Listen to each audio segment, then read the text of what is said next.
అర్హులైన లబ్ధిదారులకు ఇందిరమ్మ ఇండ్లు కేటాయించాలని నల్గొండ జిల్లా మిర్యాలగూడ మండల పరిషత్ కార్యాలయం వద్ద ఎంసీపీఐయు పార్టీ శ్రేణులు ఆందోళన కార్యక్రమాన్ని నిర్వహించాయి. ఈ సందర్భంగా ఎంసీపీఐయు రాష్ట్ర కార్యదర్శి వర్గ సభ్యులు వస్కుల మట్టయ్య మాట్లాడుతూ, రాష్ట్రంలో ఏ పార్టీ ప్రభుత్వం అధికారంలో ఉంటే ఆ పార్టీ కార్యకర్తలకు, నాయకులకు మాత్రమే ప్రభుత్వ అభివృద్ధి సంక్షేమ పథకాలు అందుతున్నాయి, కానీ అర్హులైన పేద ప్రజలకు అన్యాయం జరుగుతుందన్నారు.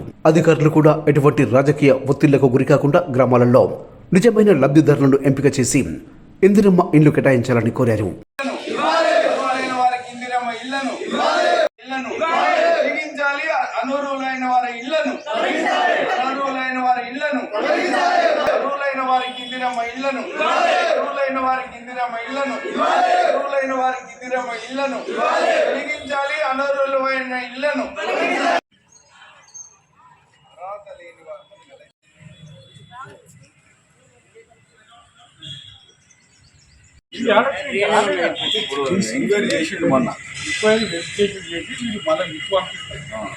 తర్వాత మళ్ళా మాయ జరుగుతుంది మాకు తెలుసు.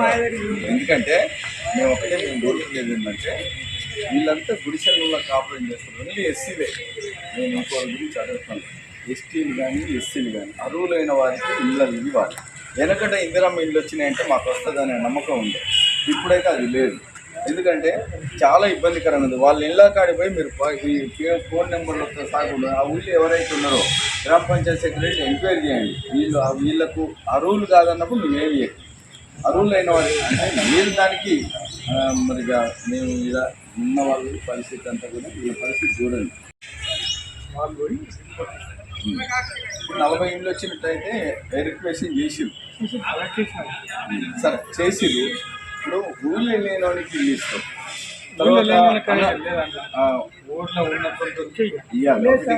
ఇద్దరు ఒకే ఇంట్లో ఇద్దరికి ఇస్తున్నారు.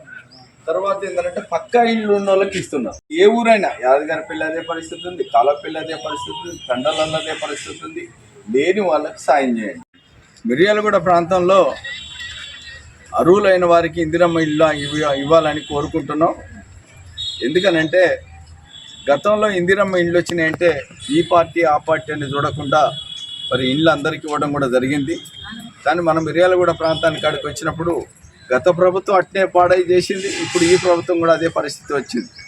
ఇప్పుడు అందరూ కూడా ఏంటంటే కూలీనాలు చేసుకునే ఎస్సీ పిల్లలు మరి ఇల్లు లేక చిన్న చిన్న గుడిసెలు వేసుకొని మరి కాపురాలు చేసుకుంటూ వాళ్ళ జీవనం సాగిస్తున్నారు.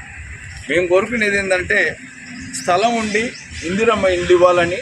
గతంలో కూడా మరి ఈ ప్రభుత్వం మరి కాంగ్రెస్ ప్రభుత్వం మాత్రం గతంలో ఇట్లా మరి తారతమ్య భేదాలు చూడలేదు, ఇప్పుడు చూస్తున్నారు. మరి గత ప్రభుత్వం కూడా అదే పద్ధతిలో చూసి ఒక్కరు కూడా ఇల్లు వచ్చిన సందర్భాలు కూడా లేదు. అర్హులైన వారికి ఏమంటున్నాం, పార్టీలు చూడకండి. ఎస్సీలు అనుకునే వాళ్ళని పార్టీలు అసలే చూడద్దు, ఎస్టీలు అనుకునే వాళ్ళని పార్టీలుగా చూడకండి. మీరు ఏ రకంగా చూసినా కానీ ఇందిరమ్మ ఇల్లు అని అంటే వస్తున్నాయనే ఆశతోటి ఇలా అందరూ కూడా సంతోషపడుతున్నారు. కానీ సంతోషం కాడికి వచ్చినప్పుడు ఏంటంటే ఆ పార్టీలకు సంబంధించిన వాళ్ళకి ఇల్లు ఇస్తున్నారు. అది సరైన ఆలోచన కాదు. ఎందుకనంటే ఒక్కింట్లో ఇద్దరికి వస్తుంది. ఊళ్ళో లేని వాళ్ళకి ఇల్లు ఇచ్చి ఊళ్ళో ఉండి గుడిసెలు వేసుకుని కాపురాలు చేసుకునే ఎస్సీలకు ఇల్లు ఇవ్వకపోతే చాలా దారుణమైన పరిస్థితి. అందుకే ఏంటంటే మిర్యాలగూడలో గతంలో ఇందిరమ్మ ఇల్లు వచ్చినాయి.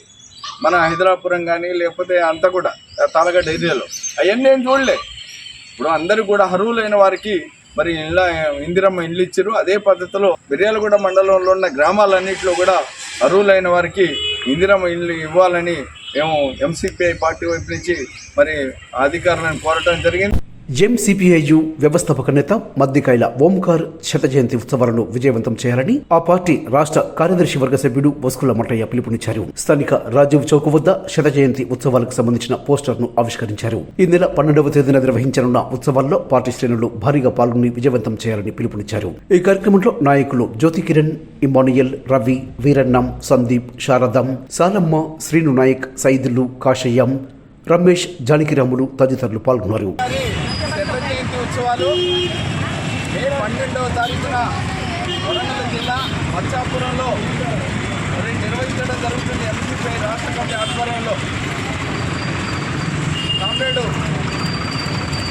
ఓంకార్ గారి జన్మస్థలమైన ఏపూరు ఆత్మకూరు మండలం ఏపూరు నుండి ఏపూర్ నుండి మరి జ్యోతిని ప్రారంభం చేసుకొని మే 12వ తారీఖున వర్షాపురానికి వెళ్ళటం జరుగుతుంది. మరి ఈరోజు ఎంసీపీఐ నల్గొండ జిల్లా కమిటీ ఆధ్వర్యంలో పోస్టర్ ఆవిష్కరణ కార్యక్రమం కూడా చేయడం జరుగుతుంది. మిర్యాలగూడలో రాజీవ్ గాంధీ విగ్రహం దగ్గర కామ్రేడ్ ఓంకార్ గారు 1922 మే 12వ తారీఖున ఆనాటి ఉమ్మడి నల్గొండ జిల్లా మరి మత్సాపురం మన ఏపూర్లో ఆయన జన్మించడం జరిగింది. ఆయన చిన్న వయసులో 17 సంవత్సరాల వయసులో కామ్రేడ్ ఓంకార్ గారు ఆంధ్ర మహాసభకు ఆకర్షితుడై ఎర్రజెండా నాయకత్వంలో వీర తెలంగాణ రైతాంగ సాయుధ పోరాటంలో ఎర్రజెండా చేతపట్టుకొని పోరాటం చేసిన గొప్ప నాయకుడు. మన ఉమ్మడి నల్గొండ జిల్లాలో మరి ఎంతోమంది నాయకులని కన్నది నల్గొండ జిల్లా. నరసింహారెడ్డి, కామ్రేడు మరి దేవులపల్లి కమలాదేవి, ఆరెంట రామచంద్రారెడ్డి, రావి నారాయణ రెడ్డి, అట్లనే దేవులపల్లి వెంకటేశ్వరరావు లాంటి ధర్మభిషన్ లాంటి నాయకుల్ని కన్నా మరి ఎర్రజెండా మరి నల్లగొండ జిల్లా కామ్రేడ్ సాకలైలమ్మ పోరాటంలో ఎంతోమంది నాయకులు పాల్గొని ఆ భూమిని ఆ పంటని కాపాడిన చరిత్ర మరి ఎర్రజెండా నాయకత్వానికి ఉంది. ఆనాడే మరి 75-76 సంవత్సరాల కిందనే 10 లక్షల ఎకరాలు ఎర్రజెండా నాయకత్వంలో భూమిని పంచిన గొప్ప నాయకులు కామ్రేడ్ ఓంకార్ గారు, కామ్రేడ్ భీమిరెడ్డి నరసింహారెడ్డి గారు. సుందరయ్య గారి నాయకత్వంలో మరి వీర తెలంగాణ రైతాంగ సాయుధ పోరాటం చాలా విరుచుగా సాగింది.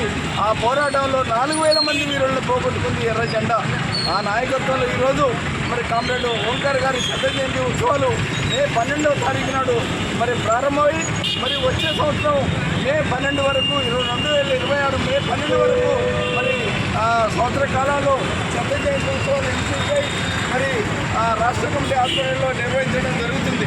అందుకని ఏంటంటే ప్రజలంతా కూడా మరి మత్సాపురంలో మే 12వ తారీఖు నాడు జరిగే శత జయంతి ఉత్సవ సభలో ప్రజలంతా కూడా పాల్గొని విజయవంతం చేయాలని ఎంసీపీఐ తెలంగాణ రాష్ట్ర కమిటీ నుంచి, ఎంసీపీఐ తెలంగాణ నల్గొండ జిల్లా కమిటీ నుంచి ప్రజలకు విజ్ఞప్తి చేయడం కూడా జరుగుతుంది.